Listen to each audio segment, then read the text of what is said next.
危ねえぞ。飛んでいけ。どこか遠くへ。Yo, mais Scandi, how are you today, man? Fine, thanks. Aujourd'hui, on se retrouve pour la review de l'épisode 9 de SNK. Un épisode assez calme comparé aux deux autres qu'on a eu juste avant. En même temps, c'était la déclaration de guerre, c'était tout le délire, quoi. Tu vois, en mode voilà, Tiber, avec tout ce qui est Tiber, Eren qui était dans le sous-sol et tout. Bon, bref, toute cette machination. En plus, à la fin, on apprend des trucs de ouf. À la fin, on perd un personnage. Voilà. Mais d'ailleurs, je vais revenir de cet épisode de Sacha. Mais voilà, un épisode. On revient à de la narration, on va dire, avec des révélations, plus ou moins, de comment s'est passé le plan, etc. Parce que bon, à la fin, à la fin de l'épisode dernier, on apprend que Sig, au final, faisait partie du plan du bataillon. Carrément, il est l'initiateur du plan du bataillon. Donc, dans cet épisode-là, on comprend à peu près comment se passent les choses. Alors, qu'est-ce qu'on comprend ? On comprend en fait que le bataillon avait capturé, on va dire, le premier équipage qui était venu, enfin, je sais pas comment on appelle ça, bref, je ne me souviens plus. Le premier bateau qui était venu sur l'île du paradis, ils les avaient capturés. Et donc un second bateau était venu pour les récupérer. Et dans ce bateau-là, il y avait Yelena et Onya Compone et des autres mercenaires. Et donc en fait, moi ce que j'ai pas compris en fait dans la réaction live, c'est que je me demandais, mais en fait comment se fait-il que Yelena connaisse le prénom d'Annecy par exemple ? Comment, parce qu'en fait elle arrive, elle se présente, elle dit ouais putain Annecy, voilà genre gros, j'accepte ta tasse de thé et tout, non, enfin je sais pas quoi, bref. Et ça m'avait perturbé en fait, j'avais pas trop compris en fait le plan et tout. En fait en regardant l'épisode plusieurs fois, en fait on comprend. En fait j'ai peut-être que Yelena elle connaît le prénom d'Annecy parce que Sig lui a dit. Et Sig le connaît via en fait Reiner ou Berthold, en fait j'en sais rien. Enfin Berthold non pour le coup, enfin si c'est aussi possible que Berthold les dise, mais parce que voilà. Mais plus Reiner en fait. Yelena elle a jamais rencontré Annecy avant ce moment-là, avant le passage du bateau là. D'ailleurs passage qui était magnifiquement bien fait avec Eren derrière, putain. Voilà, bref. Donc du coup, moi ça m'avait perturbé en fait que Yelena connaisse directement le prénom d'Annecy et tout, non. Mais en fait ouais, c'est peut-être que Sig en fait lui a dit tout simplement. Et c'est là où on en vient à Sig. Et Sig, son importance dans le plan et ses intentions réelles en fait. Et c'est pour ça que je suis un peu déboussolé là parce que je m'y attendais pas. En fait je m'y attendais pas, je savais, j'étais pas prêt en fait à ça. Je pensais pas du tout à ça en fait. Je pensais pas que Sig avait été du côté du bataillon. Du coup, là il y a eu un ça a tout chamboulé dans ma tête et du coup je commence à je sais plus où donner de la tête en fait clairement. Et je vais essayer de comprendre un petit peu, mais est-ce que par exemple dans la saison 2 quand on voit le bestial, est-ce qu'il est déjà dans son histoire est-ce qu'il pense déjà au délire ou est-ce que c'est après que Reiner lui ait dit que Eren avait activé le pouvoir de l'originel que là il s'est dit putain merde, ok, là je vais commencer à réfléchir comme ça. Est-ce que on sait pas, je sais pas. Et moi je pense que de toute façon la saison 3 quand il voit Eren, même quand Eren il menace de tuer Berthold et tout, moi je pense qu'à ce moment-là il connaît déjà son plan. Je pense que, et même il lui dit on se reverra chacal, voilà, je pense qu'il a déjà conscience de son plan.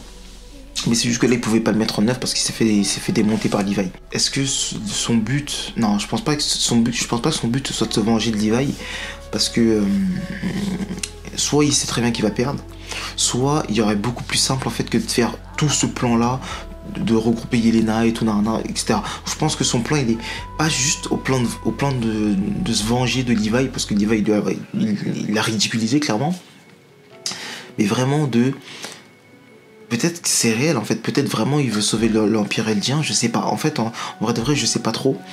D'ailleurs, en regardant la réaction live, ça m'a fait penser à une scène dans le trailer quand ils arrivent dans la forêt et tout. Donc, j'imagine à un moment donné, il y aura de la baston parce que je l'ai vu dans le trailer. Je l'ai vu dans le trailer qu'il y aura de la baston. Et à un moment donné, Levi sera en PLS, mais pour moi, j'ai l'impression que c'est plus un coup de fatigue après cette baston. Levi va pas crever. Pour moi, Levi ne va pas crever. Levi fait partie des personnages Après, c'est SNK, tu vois, tu connais. Mais Levi, pour moi, fait partie des personnages qui sont intouchables. Il y a Eren, pour moi, il y a Eren. Bah, du coup, Isayama a prouvé que le trio Eren, Mikasa, Armin était intouchable. Donc, du coup, ça fait 4. Donc, je rajoute Falco, parce que Falco, c'est my boy. 5. Ces 5 personnages-là sont intouchables pour moi. Ces 5 personnages-là, ils sont increvables. Donc, ça veut dire que eux, je pourrais les imaginer dans toutes les pires situations possibles. Je sais qu'ils vont jamais crever. Donc, Levi, je sais qu'il va se relever. On l'a déjà vu en PLS comme ça. C'était après son combat contre le bestial. Il était tellement fatigué que même Mikasa arrivait à le maîtriser. Mais voilà, pour moi, il est juste fatigué parce qu'en fait, on voit qu'il se combat contre plein de titans et tout. Le bestial, il s'est même pas transformé. D'ailleurs, j'ai pas. D'ailleurs, merde, j'aurais pas dû le dire en fait. Mais parce qu'en fait, c'est pas tout le monde en fait qui a analysé le trailer. Du coup, ça veut dire qu'il y a des gens qui n'ont pas vu cette information et du coup, merde, j'aurais dû dire en alerte en fait. Mais pour moi, c'est connu en fait. Du coup, je sais pas. Bref. Et donc, du coup, Sig, voilà, ses intentions. De toute façon, on verra bien. D'ailleurs, il y a un point que j'ai noté dans l'épisode, c'est qu'à un moment donné, Sig, il dit putain, l'ignorance, c'est mlèr quoi, genre en gros l'ignorance ça fait du bien quoi, genre en gros l'ignorance, je sais plus ce qu'il dit mais il dit un truc au niveau de l'ignorance. Est-ce que vraiment le gouvernement a menti, a caché au peuple que Sig faisait partie du plan? Parce que là pour le coup ils sont contents, mais vu que Sig dit ça, ça veut dire qu'ils sont pas au courant que Sig est dans le plan. Est-ce qu'ils sont en train de reproduire ce que le roi Fritz faisait, mentir au peuple, sachant qu'à la saison 3 ils ont dit qu'ils devaient tout dévoiler, etc. Bon, bizarre, je sais pas, là pour le coup on verra bien, mais s'ils se mettent à mentir au peuple, c'est que ça sent pas bon en fait, je pense. C'est que ça sent pas bon. Et je voulais aussi parler de la relation entre... Enfin, l'hommage qui a été rendu à Sacha dans cet épisode. Premier point d'ailleurs, j'ai reçu des retours comme quoi on me clash parce que j'ai pas reconnu le père de Sacha. Mais je suis désolé, mais moi le père de Sacha il ressemble plus du tout à ce qu'il ressemblait dans la saison 2. C'est pas le même seiyuu, c'est pas la même tête, enfin la même tête, il a le même regard, mais c'est pas la même barbe. On n'avait jamais vu ses cheveux, le mec il a maigri. Donc c'est normal que je puisse pas reconnaître le père de Sacha parce que le père de Sacha a changé. Carrément, même le seiyuu a changé. Du coup, bah, c'est normal que je puisse pas reconnaître le père de Sacha en fait. Donc calmez-vous les boys. En plus c'est une réaction live, c'est à chaud, tu vois, voilà, calmez-vous. Le père de Sacha on l'a vu à la saison 2 et après on l'a plus jamais revu. Donc calmez-vous les boys. Merci. Non mais voilà. Bref, là où je suis un petit peu déçu au niveau de Sacha, c'est que par exemple déjà, premièrement, quand il y a l'hommage devant les pierres tombales, il n'y a pas tout le monde. Il n'y a pas tout le monde. Où est Eren? Je sais pas. Je pense pas avoir vu Armin. Armin, je sais pas où il est. Armin d'ailleurs, faut aussi que je vous en reparle d'Armin. Mais Armin, je sais pas où il est. Ok. Après bon, que le major et tout soit pas là. Ok, attends, vas-y. Ok, si on veut. Mais il y a un certain Nicolo qui est présent et qui serait, bah, pour le coup, le crush de Sacha. Mais moi j'aurais préféré que ce soit Connie en fait. Connie il dit que c'est sa soeur jumelle, bon ok, mais moi j'aurais préféré que ce soit Connie. Bon bref, tant pis. En tout cas c'était un beau passage avec Nicolo pour le coup. Bah lui Nicolo je pense, je sais pas s'il aura son importance après dans l'histoire. Est-ce qu'il voudra se venger de Gabi? Je sais pas. Je sais pas. D'ailleurs Gabi il faut aussi que je vous en reparle, cette timpe. Mais voilà, Gabi. À un moment donné, on revoit Gabi et Falco en prison, qui sont une sorte de prison, ouais. Et moi, ce qui m'a choqué, c'est que bon, Falco, tu vois, Falco toujours le mec posé, calme. Tu vois, il analyse la situation, tu vois, il regarde un petit peu. Mais Gabi non. Gabi toujours Eren Yeager. Et là, ça me perturbe parce que on voit de toute façon, on a vu dans le dernier épisode que Gabi. Ils ont très bien vu que nous on a tous compris, mais Gabi aussi doit l'avoir compris que Sig les a trahis. Et pourquoi elle déverse pas sa haine contre Sig en fait? Est-ce que la perte de Sophia etc est plus forte que la trahison de Sig? Je sais pas, sachant que Sig pour eux c'était le GOAT, tu vois, c'était le waouh, tu vois, le boss. Donc du coup je sais pas. On sent que tu vois que la meuf elle va saouler encore. Tu vois la meuf encore, voilà, tu vois, elle est dans son délire, elle est dans sa Matrix. Mais après, c'est une enfant, c'est qu'une enfant en vrai. Je dis Gabi la timpe, mais tu vois, c'est qu'une enfant en vrai. Pour moi, et de toute façon, on voit de toute façon dans cet épisode qui est le vrai responsable de la mort de Sacha. Il y a un petit, tu vois, il y a un petit jeu de transition quand Eren va tirer, bam, bizarrement, bam, ça tourne. On voit quand Sacha se prend une balle. Moi, c'est pas anodin en fait. Moi, je pense que c'est pas anodin. C'est vraiment pour nous montrer que Eren est responsable en fait. Eren est responsable mais indirectement, comme je l'ai dit dans mon ancienne preview, dans mon ancienne review. Eren, ces actes font que, voilà, même si t'es là, Tatakae, d'ailleurs, Tatakae, qui, je pense, est sa phrase fétiche, mais je pense que c'est pas sa phrase à lui, en fait. Je pense que cette phrase-là, elle lui a été mise dans la tête par quelqu'un. Je vais pas dire son nom. Ça commence par un Y et ça finit par un Mir. Voilà, j'en dis pas plus, je te dis juste ça. Mais moi, je pense que cette phrase-là, Tatakae, là, si tu gagnes, tu perds, ou je sais pas quoi, là, si tu... Attends, c'est quoi déjà la phrase? Attends. Là, travail de mémoire. Boum. Si tu vis... Non. Si tu gagnes, tu vis. Si tu perds, tu meurs. Ou c'est l'inverse. Si tu perds, tu meurs. Si tu vis, tu gagnes. Je crois que c'est ça la phrase. Bref, cette phrase-là, Tatakae, etc., je pense qu'elle lui a été mise dans la tête par Y, qui finit par Mir. Première du nom, je parle, première du nom, la vraie, The Real. Je sais pas comment, on me demande pas comment, j'en sais rien, c'est SNK, c'est bizarre. Mais voilà, en tout cas, je pense que c'est comme ça. Et donc du coup, oui, donc il y a aussi Armin, putain, comment j'ai fait pour oublier ce passage? Il y a aussi Armin qui parle à... Putain, je suis désolé les boys, regardez les killers.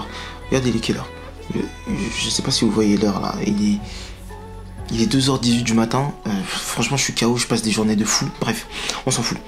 Donc du coup il y a aussi Ymir Fritz, regardez ce que je dis, mais je dis de la merde. Il y a Armin aussi qui se tape un petit monologue avec Annie. D'ailleurs, une grosse déception de toujours voir Annie dans le cristal. D'ailleurs on voit que ses cheveux ils poussent, donc c'est à dire qu'elle continue de vieillir. Mais grosse déception en fait de la voir encore là dans le cristal. Moi je pensais qu'elle était sortie en fait. Et du coup ben je suis déçu. J'avoue je suis déçu parce que Annie c'est un personnage franchement je kiffe. Donc du coup j'ai envie de la revoir tu vois. J'ai envie de la revoir tu vois parler etc. Dire des trucs et tout. Et franchement grosse déception de la revoir encore dans le coquillage. Dans le cocon. Et ouais donc Armin qui tient un coquillage et qui lui raconte un petit peu ce qui se passe. Et est-ce qu'elle entend je sais pas. Mais Armin, voilà, tu vois, qui est là en train de se dire putain merde, peut-être qu'on aurait dû négocier autour d'une table, on aurait dû créer l'ONU, l'Organisation des Nations Unies, et discuter pour créer, j'en sais rien, une coalition, j'en sais rien, un traité de paix, je sais pas quoi. Mais Armin, non sérieux, Armin, sois sérieux un petit peu. Voilà, là pour le coup, je suis d'accord avec Eren, il faut se battre. Mais il faut pas se battre comme lui il le fait en fait. Lui il le fait de manière totalement arbitraire. Bon, pas totalement arbitraire, mais tu vois le mec il y va sans penser aux conséquences, tu vois. Faut se battre, mais pas comme lui, tu vois, il le fait. Mais Armin, faut pas aussi prôner la paix comme si le monde était joli, on n'est pas dans le monde des bisounours, chacal. Il y a des gens qui veulent ta peau. L'histoire fait qu'on peut pas se comprendre en fait. L'histoire, ce qui s'est passé dans le passé, fait qu'il y a un ressentiment tellement fort entre le peuple eldien, le peuple Mar et les autres peuples du monde, qui fait que nous, de toute façon, on peut pas trop comprendre parce qu'on connaît pas la réelle histoire, tu vois, la vraie histoire encore, ce qui s'est passé, pourquoi ils sont titans et tout. Mais ce qui fait que déjà il y a une cassure, on peut même pas négocier, c'est mort, c'est-à-dire que c'est ancré dans leur tête, c'est mort, vous êtes des démons. C'est-à-dire que Armin, tu pourras négocier autant de fois que tu veux, tu pourras, c'est mort. Alors après, ce qui est aussi intéressant dans cet épisode, c'est que on voit qu'il y a des Mars qui étaient Mars avant et qui sont devenus potes avec les Eldiens. D'ailleurs, je pense que c'est comme ça que le bataillon d'exploration a pu recruter autant de monde. C'est parce qu'il y a des Mars qui sont devenus membres du bataillon d'exploration, quoi, clairement. Et d'ailleurs, on le voit aussi, il y a 4600 hommes, de toute façon c'est dit dans l'information du milieu, il y a 4600 Mars qui étaient présents, enfin qui sont partis sur Paradis et qui sont jamais revenus. Donc je pense que c'est eux qui sont devenus le nouveau bataillon d'exploration. Mais bref, c'est tellement compliqué, l'histoire des SNK est tellement complexe, tellement... Voilà, les gens ils sont pas dans l'optique de réfléchir en fait. Ils sont pas dans l'optique de réfléchir, ils sont dans l'optique du combat, de l'action directe. Et donc du coup, Armin, tu pourras t'arrêter de combattre pour essayer de discuter à partir du moment où... De toute façon là c'est mort, de toute façon il a niqué des civils, il a niqué voilà. Mais même avant en fait, il a essayé avec Berthold et ça n'a pas marché parce que Berthold lui aussi, il se dit putain merde, je suis dans une machination, je peux pas en sortir, je suis matrixé. Enfin voilà, il n'y a pas le choix quoi en fait, il n'y a pas le choix. Il n'y a personne qui peut se dire putain j'ai le choix de faire un truc. Eren il est dans son truc en train de se dire j'ai pas le choix de me battre, tout le monde est dans le délire de j'ai pas le choix, voilà, je suis obligé, j'ai pas le choix. Voilà, c'est comme ça, c'est tant pis hein. Donc bref. Donc voilà, donc Armin, arrête d'essayer de négocier, voilà. Et de toute façon, moi, on remarque la cassure, en fait. Même lui, carrément, il le dit. Moi et Eren, on se comprend plus trop. On était potes. Armin et Eren, ça fait penser un petit peu à Falco et Gabi, en fait. Tu vois, il y a Gabi qui est là, ah, je me fight. Et tu vois, il y a Falco qui est là, qui est un peu plus, tu vois, posé, tu vois, en mode... Ouais, tu vois, bon, voilà, tu vois. Amine et Falco, voilà, tu vois. Donc il y a un autre passage que j'ai kiffé, c'est quand Sacha il demande en fait à Onion Compon, il lui demande pourquoi t'es de couleur noire, pourquoi t'as la peau noire et tout. Et sa réponse, elle est, tu vois, elle est bateau, genre en mode le créateur, voilà, et le créateur il veut la diversité, du coup, non. Et moi j'avoue, je sais pas pourquoi, mais j'ai kiffé ce passage en fait. Et parce qu'en fait, tu te rends compte que SNK, ils t'avaient mis, en fait, les mecs dans le mur, ils t'avaient mis dans une forme d'ignorance totale, au point même d'oublier que, au point même de penser qu'il n'y avait pas de Dieu en fait, au point même de penser que leur sort était condamné de base en fait. Ils devaient naître et devaient combattre les titans quoi qu'il arrive en fait. Et du coup, tu vois, ils s'étaient pas demandé, parce que normalement en général, quand tu vois, tu crées un dieu, enfin tu penses à croire en Dieu et tout, toi tu penses à un certain bonheur qui t'attend derrière en fait, tu vois, même si le monde dans lequel tu vis, tu vois, c'est terrible, bah tu vois, tu te dis putain, il y a Dieu et tout qui va me soutenir et tout, du coup tu vois, tu penses à bien en fait au final. Et eux, ils pouvaient même pas penser à bien parce qu'ils avaient même pas cette connaissance de Dieu et tout. C'est à dire que tu vois, eux, pour eux, ils étaient morts quoi qu'il arrive, ils devaient combattre les titans et tout, c'était juste ça leur but. Mais même si je trouve que quand même, il y avait le culte du mur qui avait cette connaissance un petit peu de déesse et tout, parce qu'ils employaient le mot de déesse des murs et tout, enfin déesse Maria Sina, je sais pas quoi là. Voilà, ils avaient un petit peu ce concept là, mais tu vois, c'était pas très poussé comme le concept de créateur tout simplement. Voilà. Je fais ça, hein. Bref, voilà, c'est un passage, j'avoue, qui m'a plu. En plus, Sacha, toujours dans son insouciance, la meuf, on est en train de parler de trucs sérieux, elle pose la question comme ça, putain, Sacha, tu vois, franchement, tu vas nous manquer. Et je vais enfin finir en parlant de Yelena, ce personnage mystérieux, ce personnage qui nous est apparu comme qui m'a brain en me faisant croire que c'était Ramin ou Annie. Merci Yelena. Mais en soi, un personnage, voilà, intéressant, que j'ai envie de découvrir. J'espère pas qu'elle va crever bientôt, je sais pas quoi. J'ai envie de découvrir Yelena parce que tu vois, il y a un potentiel, tu vois. Déjà, son petit regard. J'aime bien les personnages qu'on se regarde, je sais pas. C'est pour ça que je kiffais Sophia, c'est pour ça que je kiffe Annie. Les personnages qu'on regarde de Yelena, je kiffe. Même quand elle a son admiration, même si elle admire le bestial un peu bizarrement, mais elle a une divination pour le bestial qui est un peu bizarre. On sait pas d'où elle vient et tout. Mais ce genre de personnage, moi je kiffe. Je kiffe les personnages qui ont un regard qui est pas comme les autres en fait. Tu vois, c'est des regards, tu vois, en mode ils ont envie de niquer des gens en fait. Je sais pas, c'est bizarre. Qu'est-ce que nous réserve pas le futur? Je sais pas comment va réagir Eren. Comment va se dérouler la confrontation Eren-Sig? Qu'est-ce qu'ils vont se dire les deux? Honnêtement, il y a encore trop plein de mystères en fait. Je sais même pas quelle théorie évoquer. Je sais même pas qu'est-ce que je pourrais dire dessus tellement j'ai pas d'indice, tellement je suis dans le flou total. Et donc du coup, comme cette réaction là, la prochaine, ce sera de la totale découverte. Ce sera en mode, on part le cerveau néant sans théorie, parce que de toute façon la preview elle nous dit rien de spécial. Donc du coup voilà, franchement, j'ai hâte de voir le prochain épisode. Franchement voilà, incroyable. Je voulais juste vous dire un truc, donc n'oubliez pas les boys de rejoindre le serveur Discord. SNK, anime, etc. Je voulais vous dire aussi un truc au niveau des réactions live. J'ai un énorme souci avec les réactions live. Je sais pas pourquoi. Des fois, YouTube accepte, des fois YouTube n'accepte pas. C'est-à-dire que moi, je fais des tests. Avant de faire les réactions live, je fais des tests. Par exemple, je record un épisode complet avec le mode comment je veux filmer et tout. Et je le poste et YouTube accepte. Et quand le jour de la réaction live arrive, bam, je fais pareil. Et là, YouTube n'accepte plus. Donc je pense que l'épisode, quand j'ai envie de le montrer, parce que moi, vous avez vu, hein, l'épisode, j'essaie de le montrer toujours en clair. J'essaie de faire en sorte qu'on voit le mieux possible l'épisode. Mais à chaque fois, ça ne veut pas passer. Donc je pense que maintenant, je vais plus me prendre la tête avec ça, parce que YouTube, en fait, il casse vraiment les... Du coup, je vais juste faire comme les autres, en fait. Je vais juste essayer de... Je sais pas, je vais essayer de trouver un autre moyen, parce que j'avoue, la dernière réaction live, en fait, la qualité de la dernière réaction live me saoule, et je suis pas satisfait de la qualité de la dernière réaction live, parce que je trouve que j'ai dû trop dégrader la vidéo pour qu'elle soit présente, pour que je puisse la publier, en fait. Et du coup, moi, ça me saoule, parce que quand je regarde la réaction live, je sais pas, même si mes réactions et tout, elles sont, voilà, mais la qualité de la vidéo globale, je l'aime pas du tout. Voilà, donc du coup, n'hésite pas à t'abonner, liker cette vidéo, partage si t'as kiffé. Nous, en tout cas, on se dit à la prochaine pour le prochain épisode de SNK. Pom. Putain, ça se voit, je suis 2h30. Bon, Allez boys, moi j'ai cours à 8h demain. Moi j'allais me coucher. Allez. Ciao bye bye Mina.